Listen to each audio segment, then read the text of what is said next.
नमस्कार, आप देख रहे हैं बीटी न्यूज़ बिहार। हम आपके साथ हैं सौरभ चौधरी। अभी हम मौजूद हैं समस्तीपुर विधानसभा क्षेत्र में और यहाँ के भावी उम्मीदवार हमारे समक्ष मौजूद है राम सुमरन जी।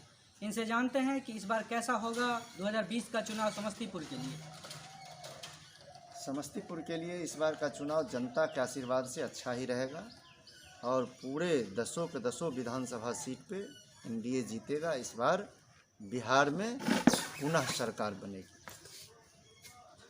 अच्छा, एक बात बताइएगा सर कि समस्तीपुर से इस बार मतलब जितने भी कार्य हुए इस विधानसभा 5 वर्षीय मतलब कार्यकाल में, तो शाहीन जी का क्या योगदान रहा, क्या किए अपने जनता के लिए? शाहीन जी जनता के लिए मात्र इतना ही किए हैं कि सर्व शिक्षा विभाग की तरफ से जो हाई स्कूल में रूम बन रहा है उसमें अपना नाम लिखवाने का काम किए हैं। वो विकास इतना किए कि आज भोला टॉकीज गुमती पर एक ओवर ब्रिज नहीं बन पाया, जो बहुत बड़ी समस्या थी, जाम से लोगों को निजात मिलता, वो नहीं कर पाए। इससे देख लीजिए कि क्या विकास हुआ है। एक बात बताइएगा सर कि समस्तीपुर में देखिएगा कि मार्केट और जितने भी लोग यहाँ पे रहते हैं बहुत दिक्कत होता है। छोटा बच्चा भी अगर बारिश हो जाए, कोई चीज़ का पानी आ जाए तो बहुत बड़ा कठिनाई हो जाता है यहाँ की जनता के लिए।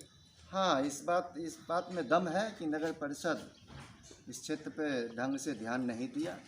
अगर नाला का उड़ाही समय पर होता तो निश्चित रूपेण जल जमाव की समस्या आज नहीं रहती और जो गंदगी है शहर में, गंदगी भी मुक्त रहता। लेकिन इच्छा शक्ति के कमी के कारण यह काम नहीं हो पाया। सर, इस बार क्या सीट शेयरिंग का भी संभावना बन रहा है? जब गठबंधन है तो सीट शेयरिंग होगा ही। और पिछले चुनाव में भारतीय जनता पार्टी समस्तीपुर जिला में 10 विधानसभा पर चुनाव लड़ी थी। इस बार भी कम से कम 10 विधानसभा पर चुनाव लड़ेगी। आप अपने क्षेत्र में 2020 के चुनाव में अपना कदम बढ़ा रहे हैं सर, किस लक्ष्य और उद्देश्य को लेकर? बस एक लक्ष्य है, क्षेत्र का विकास, जनता सुखमय जीवन जिए और सुखमय स्थिति में रहे, यही मेरी परिकल्पना। सर, क्या आपकी यहाँ की जनता अगर आपको यहाँ का विधायक चुनती है तो क्या यहाँ के विकास के लिए क्या कार्य कीजिएगा यहाँ के लिए? सबसे पहले तो मैं यहाँ पर प्रयास करूँगा कि कोई भी उद्योग धंधे यहाँ पर नहीं है, उद्योग धंधे लगे। जूट मिल निश्चित रूपेण चालू होना चाहिए। मात्र एक जूट मिल यहाँ है और एक हसनपुर चीनी मिल है। चीनी मिल की भी यहाँ आवश्यकता है। इस क्षेत्र में सब्जी का खेती बहुत ज़्यादा होता है। सब्जी पे आधारित कोई उद्योग लगे, उसके भंडारण की सुविधा हो सरकार की तरफ से, ये हम लोगों का उद्देश्य है। कई वर्षों से सर मैंने सुना है कि चीनी मिल बंद है और देखा भी है, तो क्या जनता को इतना आश्वासन दे सकते हैं कि आप जब विधायक यहाँ के चुने जाइएगा, बन जाइएगा, तो क्या पुनः प्रयास कीजिएगा कि चालू करवाने का? देखिए, जो वर्तमान चीनी मिल बंद पड़ा है उसके बारे में मैं नहीं कह सकता। जहाँ पर ये चीनी मिल है वहाँ पर स्थिति भी नहीं रहा, यहाँ पर शहर का भी विस्तार हो गया है। लेकिन निश्चित रूपेण चीनी मिल अलग लगे, इसके लिए मैं प्रयास करूँगा। सर, एक बात कहिएगा कि भोला टॉकीज के समीप एक ओवर ब्रिज का निर्माण होना था, उसका क्या हुआ? अभी तक सर कुछ दिखाई नहीं दे रहा है। हाँ, यही तो आपने थोड़ा देर पहले पूछा था। यहाँ के जनप्रतिनिधि की उदासीनता के कारण यह कार्य नहीं हो पाया। अगर यहाँ के जनप्रतिनिधि चाहते तो निश्चित रूपेण वो पुल बन गया होता। सर, कुछ लोग के मुंह से सुने हैं कि शाहीन जी दूतिया का चांद हो गए हैं, नज़र नहीं आते। चांद तो कभी कभी नज़र आता है लेकिन वो नज़र नहीं आते हैं। इस पे आपका क्या कहना है? नहीं, ये तो वो समझे और जनता सब देख रही है, सब जनता जान रही है। इस पर हम कोई कमेंट नहीं करेंगे। सर, यहाँ की जनता के लिए और आपके लिए कुछ देर के लिए सोचा जाए कि सर हम कोई सत्ता में नहीं है, तो बताइए क्या किए यहाँ के विधायक आपके लिए, या सरकार क्या किया आपके लिए? जनता के लिए सरकार तो बहुत कुछ किया है और बिजली, शौचालय, उज्ज्वला योजना, भारतीय जनता पार्टी का जो सरकार है केंद्र में, प्रदेश में, जनता के लिए बहुत सारे काम किए हैं, किसान के लिए काम किए हैं। लेकिन एज ए विधायक का काम शून्य पर है।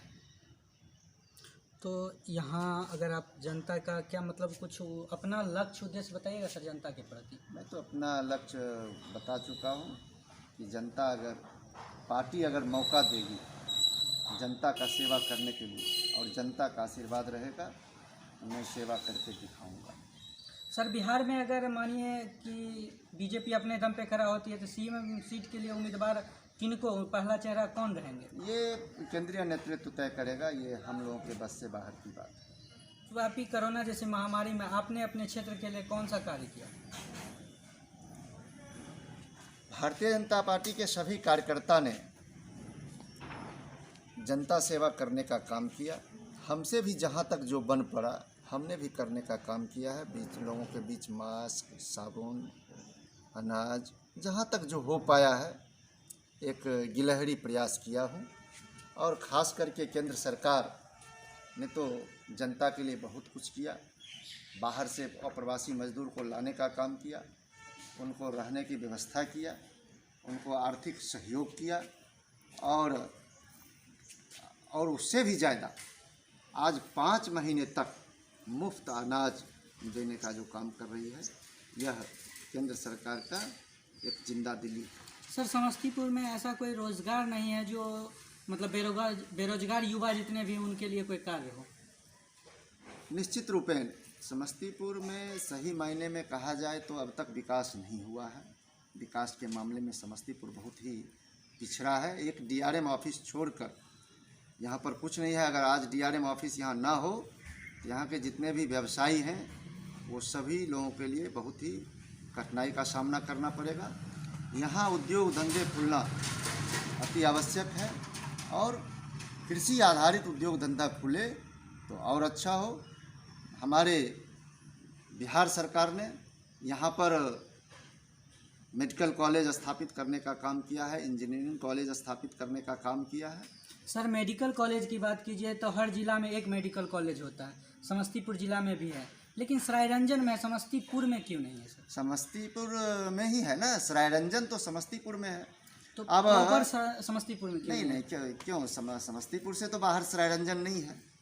जहाँ सुविधा मिला, जहाँ ज़मीन मिला, मैं भी मेडिकल कॉलेज की ज़मीन खोजने के लिए समस्तीपुर विधानसभा में बहुतों जगह प्रयास किया, लेकिन कहीं भी उतना ज़मीन आसानी से उपलब्ध नहीं हो पाया। और वहाँ सरकार के सहयोग में वहाँ के मठ के द्वारा ज़मीन दिया गया, जिसमें सरकार को आर्थिक सहयोग मिला और वहाँ खोलने का काम किया। अगर इधर ज़मीन मिल जाता यहाँ भी खुलता। कुछ लोग हाउसिंग बोर्ड के लिए प्रयास कर रहे थे, हाउसिंग बोर्ड में खुल जाता तो बहुत अच्छी बात थी, लेकिन हाउसिंग बोर्ड में इसलिए नहीं खुल पाया कि हाउसिंग बोर्ड के ऊपर, उस ज़मीन के ऊपर लोग केस किए हुए थे। अगर उसमें शिलान्यास होता तो आज मेडिकल कॉलेज वहाँ नहीं बन पाता, क्योंकि हाईकोर्ट के द्वारा स्टे लग जाता। जी सर, आपका बहुत बहुत धन्यवाद हमारे चैनल को समय देने के लिए सर। धन्यवाद। अभी आपने देखा कि हमारे समक्ष मौजूद थे राम सुमरन जी, और एक चमकता हुआ चेहरा है। भाजपा के लिए बहुत दिनों से कार्य किया है इन्होंने समस्तीपुर की जनता के लिए। देख रहे BT न्यूज़ बिहार के लिए समस्तीपुर से कैमरामैन रोशन के साथ सौरभ चौधरी की रिपोर्ट।